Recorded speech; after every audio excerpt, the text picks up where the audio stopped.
From Fox 8 Sports, this is the Overtime Podcast.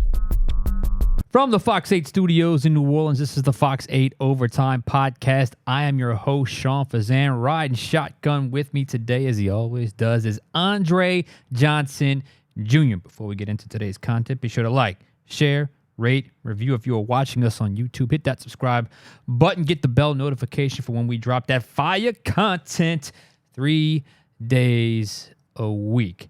Now that we got that out of the way, let's get to the video. Andre, first and foremost, did you have a good weekend? Great weekend. Yeah. You know, I was chilling. I had some ice cream, Okay. relaxing, which wasn't necessarily a part of the diet. Hold on. You on the ice cream diet? Last week you told me you were trying to get back into the diet mix to eat cleaner, eat better. In 6 days of the week I did. But, Okay. that 7th day, that was my cheat day. Is this cheat day today? I might have had a little more ice cream earlier today. All right. That was a cheat snack. All right. Yeah. All right. I'm going to keep you to it. I'm going to hold you to it. All right. Well, look, we were going to start this podcast today with just kind of a chat about have the Saints gotten any better, because things had gotten kind of slow to the start of free agency. The first week came and went, and pretty modest, pretty low-key signings. The Saints stayed out of the headlines a lot. And then that was going to be where we went big picture today, but then lo and behold, a few hours ago, our plans changed in a big way because the Saints, I think we can officially say, landed their first big splash of free agency. That's what we're going to go with the big picture. Exactly. For weeks, Saints fans have been saying, hey, let's make a splash in free agency. We need to make this team better. And like you mentioned today, that is what they did. The Saints signed defensive end Chase Young out of San Francisco to a 1-year reported $13 million deal, reported fully guaranteed in that $13 million. Now, Sean, we've been talking on this podcast at length, talking about how the Saints have been looking for a pass rusher opposite of Cam Jordan for years. So hearing that they got at least one of the more premier names on the market in Chase Young, how does that change your outlook on this defense as a whole? Well, this was quite a big signing, and we knew there was a chance when he had the visit scheduled, but then when the visit got rescheduled, I'll be honest with you, I got nervous. Yeah. I was like, is that a reschedule or is that a, hey, thanks but no thanks, I'm going to sign over here? Because also he had, from what I understand, Tennessee in the mix. He had visited Carolina but left there without a contract, so there was still some hope. And then lo and behold, we find out today that he signs with the Saints. And, I'll come with the big info here. I don't know if you saw my Twitter account. Right, Apparently, There was a big recruiting pitch. Tyrann Mathieu was there. Dennis Allen was there. Ty Grantham was there. Joe Woods was there. They went to Chemin a la Mer in the Four Seasons Hotel. That was the restaurant they took Mr. Young to. And look, the Nola cuisine is hard to resist. And they took him to a good spot. And look, it didn't hurt, obviously, because he's one day later, he is officially a New Orleans Saints. Okay. So where do we go here? Well, first off, like you mentioned, it's a huge position of need because the first start of free agency, it wasn't just like they were kind of slow. They addressed positions where you can make a case it was a need. A fourth wide receiver, add a linebacker to the mix, add some depth, maybe some guys that will see some snaps on the field. But it wasn't the big, glaring, this is our needs on this team. These are the holes on our roster. This is where we need to address these guys. And address these positions, and all of a sudden it was like it was so slow. It's like, guys, you do know free agency started, right? You do know, y'all were 9-8 last year and missed the playoffs. It's probably a good idea to add some new blood here, even if you didn't want to go all in with the crazy signing. But turns out they got a big name signing, but they got it in the second or third wave, where we're at in free agency, the second week of free agency. And certainly Chase Young would certainly qualify as a big splash, big name at a position of need, a premier position in the NFL, and that's hard to check all those boxes in free agency for what they got. They got a big name. They got a premier position, which is defensive end. Usually guys that are 24 years old and playing that position are not available second week of free agency. Right. And then they got him at a The price. The price was, I don't know if you'd call it high or if you'd call it low, but it was only a 1-year commitment, $13 million fully guaranteed. Clearly, they didn't want him to leave the building. They clearly did not want him to leave the building today without a contract, and he certainly signed that contract, and they got it. So it's just hard to find a premier position of need, that premier position of need on the open market, and the Saints were able to do so with arguably the biggest position, the biggest name at that position. So look, bravo, Dennis Allen. Bravo to the Saints defensive coaching staff. Bravo to Tyrann Mathieu if he was there, because look, this is a guy that was he's a big name, and they were able to land him. But let's be honest here, he was available for a reason.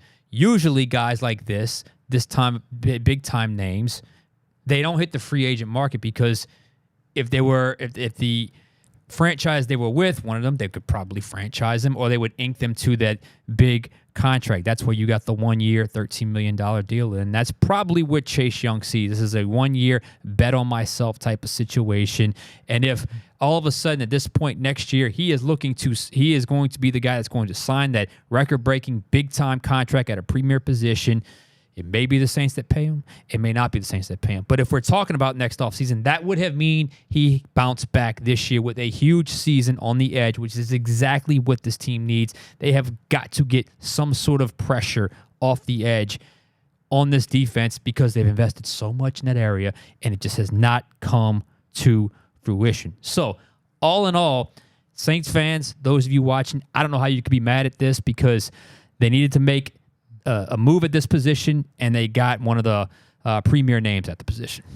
Well, you can't argue that the Saints needed a pass rush, or at least needed help in the pass rush. They were 28th in sacks last season, getting 34 sacks total, and that's a year after they were 5th in the year, getting 48 sacks. So they needed help rushing the passer, putting pressure on him, bringing in Chase Young, a 24-year-old, by the way. Yeah. A 24-year-old pass rusher in his prime. Obviously, he's been injured, but you can't argue that the talent has certainly been there. To me, it was an exclamation point of a signing for the Saints, but that exclamation point kind of turned to a question mark for me pretty soon because the whole 1-year deal thing kind of struck me as odd. Obviously, like you mentioned, it's a bet on yourself type of deal for Chase Young, a prove it type of deal maybe from the perspective of the Saints. But let's say he proves it. He comes back next season, that price tag is going to be a lot higher. No doubt about for it. a team that has consistently been in tough situations when it comes to the salary cap. I would have thought that they would maybe try to ink him for 2 or 3 years. You know, even if he's not great this season, he's 24. Like, he's still not even necessarily into the meat of his NFL career yet. So I would have wanted to see them maybe ink him into a longer contract, but you can't argue it is a position of need. You've talked about, you know, they've needed this since they let Trey Hendrickson walk years ago. Mm-hmm. Another question mark for me is, for the last few years, we've been talking about the number one need for this team is help on that defensive line. Mm-hmm. Draft's coming up in April. Now that they have Chase Young, maybe that defensive line isn't as much of a priority. Because you did draft Brian Brzee last year, and he had a pretty good rookie year. I would agree. I think that certainly allows you to rethink things when it comes to the draft. It's not as much of a must position as it is, you know, if somebody grades out high and that player is available, you can certainly jump at the chance to get that player. I think the need actually kicks more inside. You got Brzee, you got Nathan Shepard, you got Colin Saunders, but you lost Malcolm Roach at defensive tackle. You could add some depth there, but you wouldn't necessarily have to draft that high. Right. Pick number 14. Right. As for Chase Young, he's a guy who's, you know, his career has been kind of interesting because he really had a good rookie year. Had 7.5 sacks his rookie year. Looked like 2021 and 2022 he dealt with some injuries, and then last year he got traded midseason, but still finished with 7.5 sacks again. So his first and last year that he's been in the NFL, he had equal amount of sacks with 7.5. So he's shown flashes of brilliance. And there was a point in time where it looked like he was the next big thing at that position. Chase Young, former number 2 overall pick from Ohio State. Now he comes to the Saints, and I think there is a little bit of a hesitation of, okay, we can't be completely all in long-term with this player because he still has to show he's worth that kind of money because that, you know, 15 sacks or whatever it is first and last year in the NFL is good, But those 2 years in the middle obviously cannot be ignored. And plus, he's had a few health issues. Right. But $13 million is not a throwaway contract. $13 million guaranteed for 1 year is a lot. Now, I don't know if they're going to finagle the contract where the cap hit is lower, or they had cap space. Maybe they just take it all in this year and just pay the bill right this year. Something they rarely do, but maybe we're seeing a new sort of approach when it comes to the salary cap. But I think the bottom line is this: before today, the Saints were weak at a position. Yes. After today, they're stronger at that position. And that's the whole point of free agency. Of course, there is no perfect prospect. There is no perfect situation with any of these guys because it's always a dice roll. Just look at free agency around the NFL, how many hits versus how many misses. But I do think with what was available, with where you were at, and the way you've managed this thing to come out 7 days in of free agency with a player like Chase Young, who, as I said, at one point was the premier player at this position in the NFL, would have been the next big thing in the NFL. To me, I got to give him credit. Job well done. We don't know how it's going to turn out, but they targeted the guy.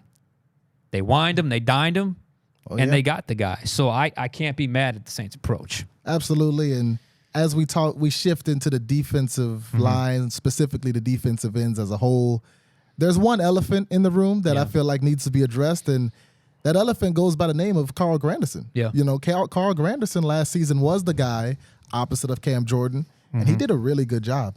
You could argue that Carl Granderson was, the best player on the defense last year? Certainly one of the best 3 or 5 players on the defense. He led the team in sacks. He had a consistent input, not just on the pass rush, but also on stuffing the run. So now you've got Chase Young. I think Chase Young winds up being your starter. So now it's Carl Granderson depth. Are you kind of decreasing the reps of a Cameron Jordan?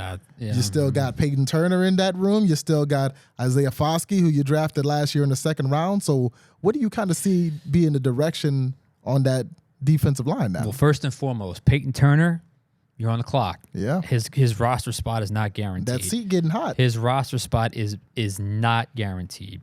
Secondly, we saw this towards the end of last season. Cam was injured, but Cam had kind of shifted to a 1st and 2nd down player, and they were bringing in Zach Bond off the edge. So I think there's going to be some kind of mixture of Jordan, Granderson, Chase Young.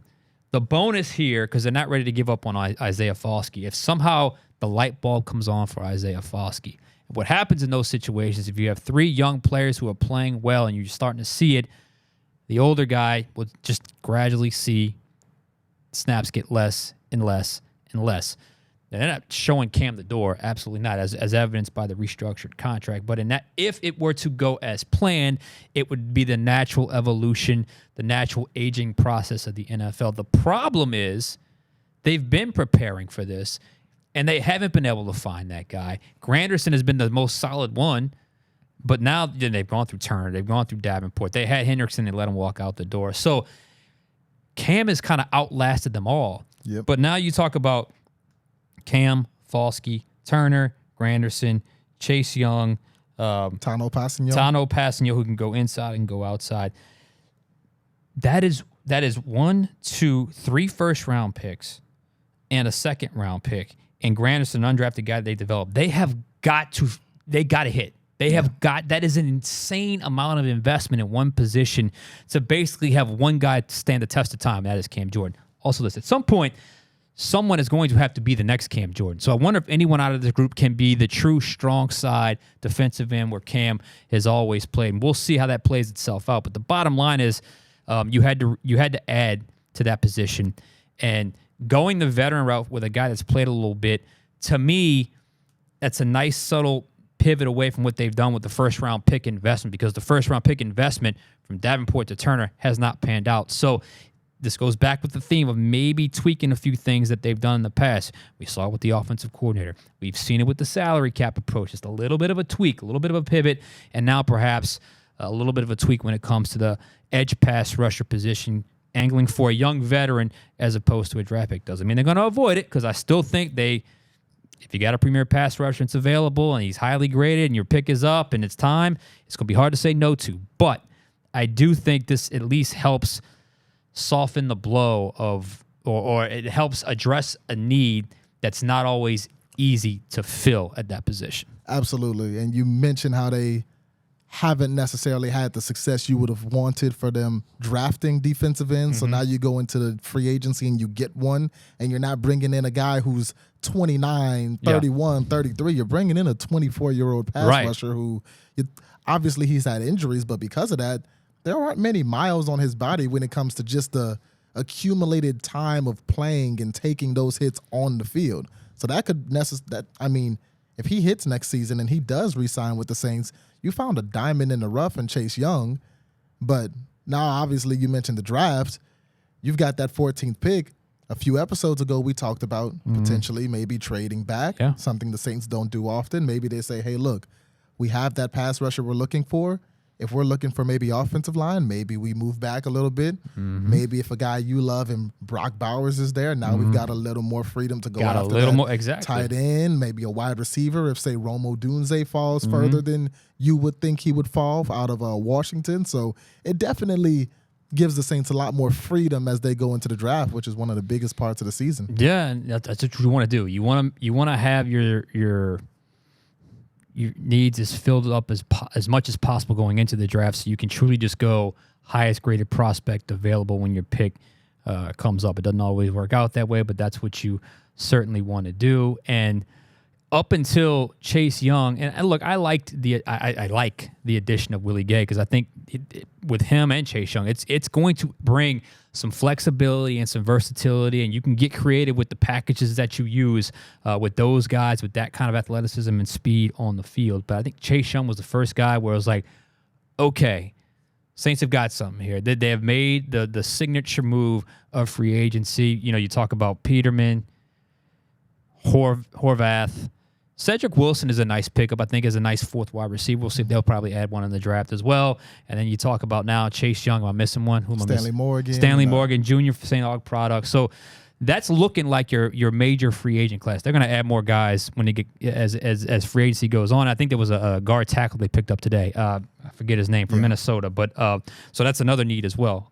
But nonetheless, I think this kind of stabilized the approach to free agency, because I think there was a fear out there that maybe is just a little too passive, and maybe this team isn't necessarily feeling the urgency of where they were at the moment. But I think the Chase Young signing kind of puts that puts those fears at ease, and now perhaps you have what looks like I'll say a decent free agent class, or an okay free agent class, with the addition of the big name like Chase Young. Absolutely. You know, I'm sure Saints fans have been sweating a little bit seeing all the names that scroll down their phones. So-and-so went here, so-and-so went there, so-and-so re-signed with his team. Chase Young is a higher caliber player than I expected the Saints to be able to get in free agency. And like you mentioned earlier, he's a player that is at their biggest position of need. Bringing that guy in, even if it is on a one-year deal. The topic we were originally going to talk about, our big picture about 4 hours ago, was so far throughout free agency, have the Saints gotten better? I think now we can say resoundingly, yes, with that Chase Young signing, with the signings they've made so far, the Saints have gotten better. I would agree. I think if you put them up on a column, gains, losses, who was signed elsewhere, who the Saints have brought in, up until today, you'd say the losses outweigh the gains. But now with the addition of Chase Young, I think it is tilted over. I do think they got better with the signing, and probably better collectively. So look, kudos. They got better. They got their guy. Like we said, it was a position that they had to get, and they got it. And here they are. You know what's funny? Today, I started my day very early today. I went and hung out with Jameis Winston for about an hour. And that was going to be our big thing all day today. We've been running in the newscast at 4 and 5. And look, if you check out the Fox 8 News tonight at 10, we'll have part 1 of the interview where he talks about his love for the city. And that was really our big thing today. And then all of a sudden, things shifted as it does during free agency, and obviously the Chase Young signing took precedent. But man, what a day here in the city of New Orleans. Absolutely. You know, like you said, we thought the big thing was Jameis. We talked to Nathan Peterman for the first time today, Cedric Wilson for the first time today, Stanley Morgan Jr. for the first time today. We're thinking, oh yeah, we got the Pelicans, it's March Madness, and then all of a sudden, boom, Saints sign Chase Young. Throws the whole day in disarray. We got to reevaluate, but That's the fun of the NFL. That's the fun of what we do. And you never know this time of year when it's going to come. And the Saints were a little slow to get started, but they picked up speed today Tortoise in the on hand. this Monday. No doubt about it. All right, Andre, anything else? Nope, that's it for me. That's it for Andre. That's it for me. We'll catch you guys next time on Overtime.